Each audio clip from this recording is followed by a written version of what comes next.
Straight ahead on CCX News, a healthy move for Brooklyn Center-based Caribou. Then, basketball as a family affair for one Golden Valley family getting ready for the college tournament. You always want your kid to do well, like every other parent. But first, a local lawmaker proposes a closer look at Crumb rubber, a material widely used on many artificial turf fields. CCX News starts right now.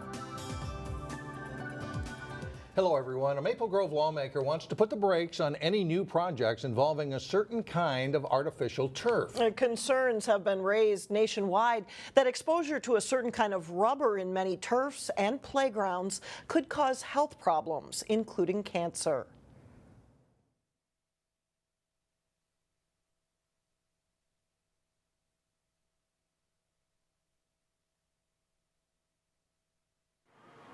When it comes to exercise and play, artificial turf can provide a field of benefits, including a lower maintenance place to run, practice, and a softer place to land, thanks to the rubber that pads many turfs. But those little black rubber crumbs made of recycled tires are also a source of concern. There is data to suggest that this product is safe, but when we're talking about the safety of our children, I think we need to have a little bit extra caution. And for every study that says that there aren't any issues here, there's a study that says that there are issues here. Maple Grove lawmaker Dennis Smith is calling for a 2-year moratorium on the construction of any new fields or playgrounds using Crumb rubber. Nationwide, it's a controversial topic after health concerns were raised about possible risks from exposure to the recycled tire rubber and potential carcinogens. Temperatures can get up to about 185 degrees. In a legislative hearing, concerns from a St. Thomas professor centered on the heat generated when the black rubber absorbs the sun. I'm not making a value judgment on what kind of fields are better. What I'm here to do is to tell you that the evidence is clear and convincing in the scientific community that these temperatures on these fields can reach unsafe levels. A lobbyist for a tire recycler offered a different perspective. There's a robust body of scientific literature that includes dozens of studies, peer-reviewed academic analysis, and government reports that clearly indicate that recycled rubber is no more dangerous than surrounding soils or other products that are part of our daily lives. There is currently a long-term study underway in California and in conjunction with the federal government that will be completed in 2019 about the effects of Crumb rubber. Following last week's security breach at Champlin Park High School, a state lawmaker is calling for tougher trespassing penalties. Currently, it's a misdemeanor to enter a school without permission, but Representative Keith Franke wants to make it a gross misdemeanor. The legislation is in response to a man who prearranged a sexual encounter in a school bathroom with a Champlin Park student with special needs. The suspect, David Manito, was detained by immigration officials for overstaying his visa. A Columbia Heights man is charged with leading Robbinsdale police on a chase and crashing into a school bus, injuring several students. The incident happened on Monday and was captured on police dash cam video. A Robbinsdale police officer attempted to stop the suspect on northbound Highway 100, but the man sped off, eventually rear-ending the school bus. 28-year-old Jenny Fernandez is charged with 7 felony counts, including fleeing police criminal vehicular operation and DWI. The Crystal community is coming together to help the police department's top canine. Rocco has been with the police department for 4 years. They use private donations to pay Rocco's expenses, which adds up to about $11,000 a year. Crystal is one of the few cities that doesn't use tax dollars for a police canine. Grants and fundraisers are the main source of income. Deployed on well over 300 different occasions. He's directly attributed to over 90 arrests for the city. And those are directly related to him, but they have to do with anything from drug use all the way up to felony level kind of weapon searches. A fundraiser is being held on Sunday at Doyle's Bowling Alley. Lunch will follow at the Crystal VFW. Well, what's it like to see your son be part of March Madness? Golden Valley's Richard Coffey is about to find out. His son Amir is following in his footsteps as one of the Minnesota Gophers' young stars. Eric Nelson has more. Well, you know, I like this shot because it's the perfect example of a really good jump shot.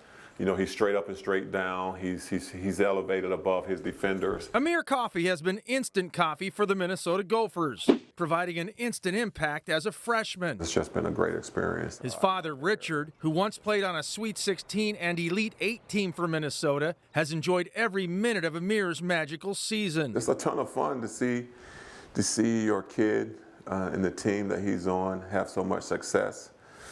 But it's also nerve-wracking, you know, during the games. Amir Coffey is a former Hopkins High star who grew up in Brooklyn Park and Golden Valley. He is a key cog on a Gopher team that plays Middle Tennessee in the NCAA tournament on Thursday in Milwaukee. It'll just be awesome if him and his team can make it to the Sweet 16 this year. Richard is thrilled Amir chose to play for the Gophers, but never pushed him to go to Minnesota. If he wanted to go to Michigan or Arizona or wherever, it was his choice.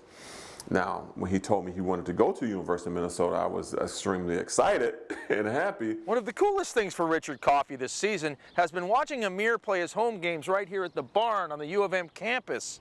It has brought back a flood of memories for Richard. I usually have this on my wall as well. The barn is the same arena where Richard starred for the Gophers from 1986 to 1990. It was very special.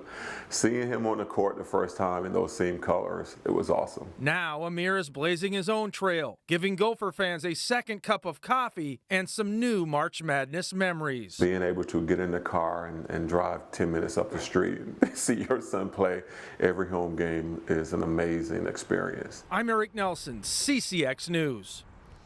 Richard Coffey's daughters, Sydney and Nia, are also basketball players, and Nia could be drafted into the WNBA. Brooklyn Center-based Caribou Coffee is changing how customers get their morning jolt. As Delane Cleveland reports now, Caribou has made some big changes to its ingredients. I really like the crafted press. It's no secret that people like their caffeinated beverages. Coffee is really a huge part of culture, and it's also a ritual. It's kind of the first thing people get excited about in the morning when they wake up. Jennifer Hagness would know. She's Caribou Coffee's Senior Director of Product, and for the past 10 years, the company has been hard at work trying to rid their drinks of unrecognizable ingredients. And it's really our commitment to create amazing beverages that have no artificial colors, flavors, or sweeteners. How's it going today? The Brooklyn Center-based company is marketing the change as Clean Label. Hagness says Caribou is now the first national coffee chain to make such a change. We wanted to create the best beverages within the coffee house space, so we went ingredient by ingredient and really looked at what was in our products and found that when there were no artificial colors, flavors, or sweeteners, the products just tasted better. Currently, 91% of Caribou's 50 beverages are considered clean label, which means there are more than 70 ingredients that are now off limits. The company's food scientists, meanwhile, had the challenge of making sure taste wasn't sacrificed. And so we've done a lot of sensory work and a lot of blind taste tests to ultimately choose what ingredients are not only going to be clean label, but ultimately which ones the consumers really like the most. They're aiming for 100% of the drink menu to be clean label by the end of 2018, without passing the cost on to the consumers. The goal at this point is to optimize our supply chain as much as we can in our R&D so that we're not passing the cost on to the customer outside of inflation. Good news for anyone who needs that jolt of caffeine to get through their day. In Brooklyn Center, Delane Cleveland, CCX News.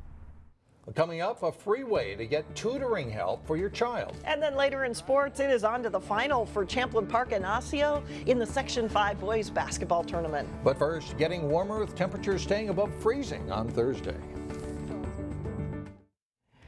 If you have looked into having a tutor for your child, you know that it can be expensive. Angie's List says expect tutors to cost anywhere from $45 to $60 an hour. That's not factoring in the cost of fees or supplies. But there is a free tutoring option available. Reporter Shannon Slatton explains in today's Money Savers. At least the strange machine windstorm had dried up. So is she running away from something currently? At Brooklyn Park Library, every Monday through Wednesday, you will find homework help in every subject. Really, any subject that students have to study in school, we're willing to help out with. You'll also find volunteer tutors like Stephanie Morse Noland. What is it? Thud?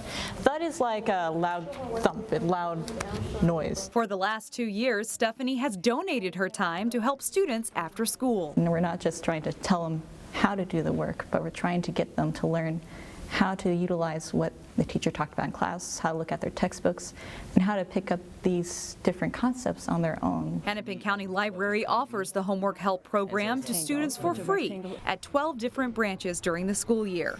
About 200 volunteers help 1,500 students in grades K through 12. Members in our community are so talented and they have so much to give, and we really try hard to match, volunteers with the skills that they have, the skills that they want to offer, the students that they want to work with. When her teacher had described Rusty, is a contraption? Yeah, that's right. 10th grader Geneve Chella is here nearly every day the program is offered.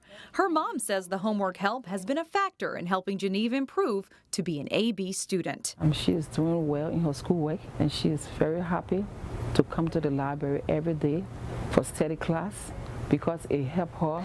It doesn't hurt either that Geneve has gotten to know her favorite tutor pretty well too. It's really rewarding and helpful to just see what goes on with them and build those friendships. In Brooklyn Park, Shannon Slatton, CCX News.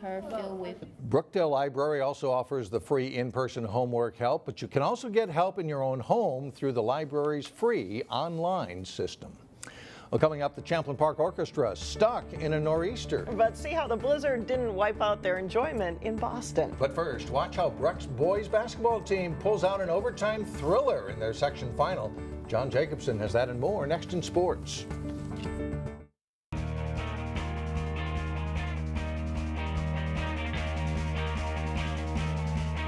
I'm John Jacobson with sports. Rivals Osseo and Park Center split 2 regular season meetings in boys basketball. Their third meeting came Tuesday night in the Section 5 4A semifinals.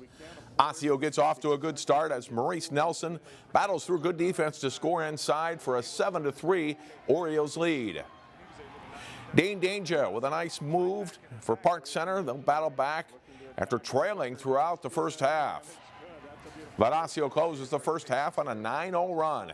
Keyshawn Sutton sets up Nelson for an open 3. He has 15 points in the first half. Orioles have a 37-24 lead going into the second half. Early in the second half, Marmar Hughes drives and sets up Zach Tyson for 3 of his 18 points. And the Orioles lead by 15. But Park Center chips away at the deficit. Losini Kamara deflects the pass, and Kahari Broadway gets the layup plus a foul. And Park Center is within 6. Tyson hits 4 clutch free throws to help Osseo keep the lead. And down 3 late in the game, Park Center looks for the tie. Kamara misses. Broadway gets the putback, but that only brings them within 1. And Osseo holds on for a 62-61 win. It did get scary. Coach kept on telling us it's all about toughness, and we just had to play tough, get stops, and rebound. We've been focusing on team effort like the whole season, so just knowing where everyone is and just everyone in the same place and same time, it just helped us out a lot. Top seed Champlin Park was looking for a little revenge against the team that eliminated them in the playoffs last season. They faced 5th seed Moundsview in the semis. Theo John looks to the weak side and finds DJ Hunter for a 3 from the corner, and Champlin Park grabs an 8-3 lead. Brian Smith looks up court, and the 6'8" John runs the floor to get a big dunk, although foul trouble limits his playing time in this game. McKinley Wright to Josiah Strong with an extra pass to Sam DuBois for a 3. Rebels share the ball well, and they lead it 19-9. Moundsview does a good job of hanging around. Their top gun, Nick McMillan, nails a 3. They're within 19-15. The Rebels are too strong. Wright with a 3 from the corner while he's fouled. He scores 21 total for the game. Smith drills a 3 as Champlin Park takes a 13-point lead into halftime. They're never threatened after that on the way to a 69-40 win. That sets up the section final Friday. Osseo and Champlin Park meet at 7 o'clock at Rogers High School. In Section 5 AA, Breck faced the team that knocked out number 1 seed Brooklyn Center in the semifinals when they met Holy Family. First half of this game, David Roddy with the bullet pass to Joey Ganley for the Breck hoop. Holy Family holds for the last shot of the half, and Lincoln Sizik hits a 3 at the buzzer for a 24-20 Fire lead.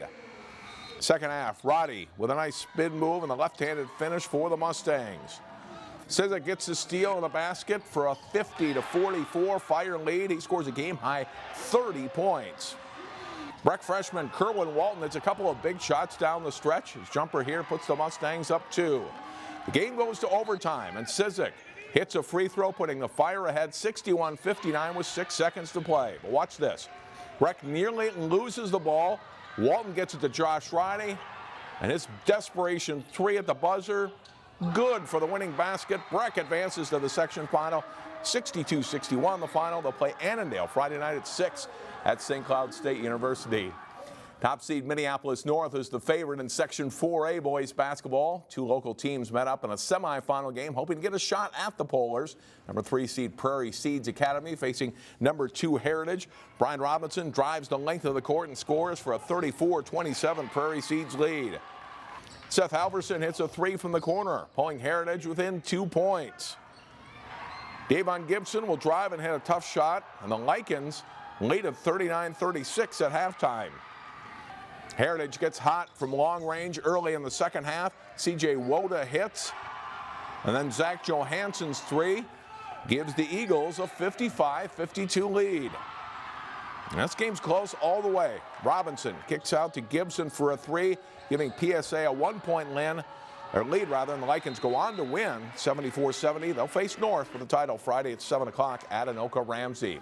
The state Class 4A girls basketball tournament continues Thursday. For the first time in nearly 20 years, consolation play is back in the state tourney. That's where Park Center finds itself. The Pirates will play Minnetonka Thursday morning at 10 at Concordia Academy in St. Paul following a loss to Eastview in the quarterfinals. Consolation championship Friday at 6 p.m. Hopkins and Eastview tip off at just after 6 o'clock Thursday at Williams Arena. The Royals beat Minnetonka in the quarterfinals. The state championship game for Class 4A Saturday night at 8. And that is it for sports. Mike and Alex, back to you. All right. Thanks, John. We'll be right back. Orchestra students from Champlin Park High School made the best of a bad situation this week. Yeah, they had planned to perform at a school and a church in Boston, but because of the northeast snowstorm, that was canceled. But they did play.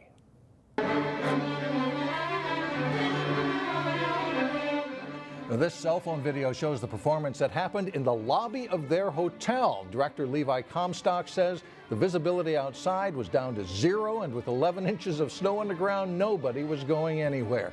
So the hotel helped set up a place for the 45-member orchestra to practice and then perform for other stranded hotel guests. They're on their way home. That's not the way they wanted to do it, but better than nothing. That's right. They made it. They performed in Boston. That's it for now. Thanks for joining us, everyone. We will see you back here on Thursday starting at 4 o'clock.